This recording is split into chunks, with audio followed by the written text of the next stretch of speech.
बोले अरे जनक, एकदम तिलमिला उठे लक्ष्मण जी, क्रोधित हो गए।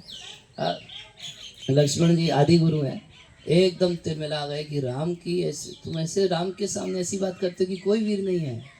तो तुरंत सभा में माइक पकड़ लिया, ए जनक, जिस सभा में रघुकुल शिरोमणि श्री रामचंद्र बैठे हो उस सभा में तू ऐसी बात करता है। अच्छा विचित्र बात देखिए क्या है, भगवान राम भी लक्ष्मण को बोले, लक्ष्मण जिस सभा में बड़े बैठे हो उस सभा में तुम ऐसी बात। अब बेचारा लक्ष्मण जी क्या करेंगे, चुपचाप बैठ गए। गुरु जी इशारा किए, भगवान राम चले धनुष की तरफ और मन ही मन गुरु को प्रणाम किए। कोई भी आध्यात्मिक कार्य करने से पहले गुरु को प्रणाम किया जाता है, ये सफलता का सूत्र है, की ऑफ सक्सेस। गुरु को प्रणाम करके तब फिर आगे कार्य करें। गए धनुष के पास और कितना आसानी से धनुष उठा लिए। तो गोस्वामी जी कहते हैं जैसे कोई हाथी का बच्चा गन्ने के खेत में घुस के गन्ना निकाल लेता है, कितना मेहनत लगता है। तो बाकी सबका तो पूरा हरिबोल हो गया, मगर भगवान को कितना मेहनत लगा। बड़ा सुंदर शब्दों में गोस्वामी जी वर्णन करते हैं, भय भुवन घोर कठोर रवर विभाजित जी मार्गु चले, चित्त रही दिग्गज डोल मही अलिकोल कूर्म कलमल, सुर असुर मुनि कर खान दीन सकल विकल वेचारहि, को दंड खंड राम तुलसी, जयति वचन उच्चारहि हो, जयति वचन उच्चारहि। तो भय भुवन घोर कठोर, ऐसा कठोर शब्द हुआ जब भगवान धनुष हाथ में लिए। हाथ में धनुष लेते ही जैसे प्रत्यंचा चढ़ाए 3 टुकड़ा हो गया धनुष का। तो एक टुकड़ा जो था सीधे गया कहाँ, पाताल में गया। किस रास्ते गया, क्या रत्न सागर है, मंदिर के जस्ट बगल में है, जाते हुए दर्शन करेंगे, वहां से सीधे पाताल में गया। दूसरा टुकड़ा जो है वो कूद के कहाँ पहुंचा, रामेश्वर। रामेश्वर पहुंच गया है, धनुषकोटी दर्शन किया आप, अच्छा जानकारी है।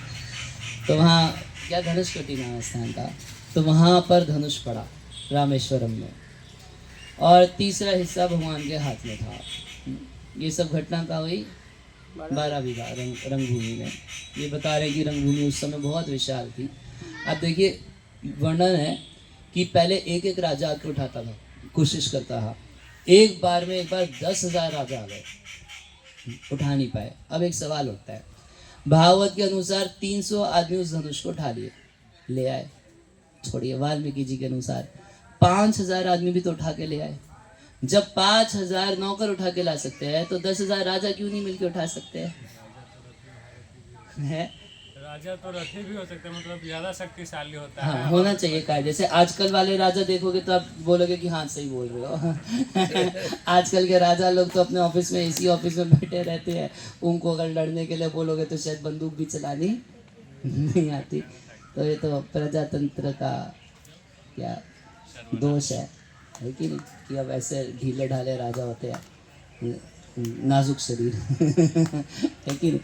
एनीवेज, तो क्या बोल रहा, हाँ, तो धनुष का ऐसा प्रभाव था, निजी उसका ऐसा प्रभाव था कि किसी को उठाने नहीं देता है। तो ऐसा हुआ कि हाँ, एक टुकड़ा चला गया कहाँ पे, रामेश्वर। और तीसरा जो भगवान के हाथ में था, भगवान ने फेंका। तो आप लोग सीता जी का जनक महल आप लोगों को रास्ते में दिखा था? नहीं, मंदिर बीच में नहीं, बैक साइड से आ गया है। ठीक है, कितना किलोमीटर है यहाँ तक रंगभूमि से? 19 किलोमीटर, 16-19, ठीक है, लगभग 17 किलोमीटर ले लेते हैं। 17 किलोमीटर दूर भगवान ऐसे फेंके तो यहाँ आके धनुष पड़ा। ये वही धनुष है जिसको भगवान ने अपने हाथ से स्पर्श किया, इसलिए इसकी बड़ी महिमा है। और ये तिल तिल भर धनुष जो है बढ़ता रहता है। हम तो बताया आपको सुबह भी कि कैसे हम लोग खुद ही नोट किए कि ये बड़ा है।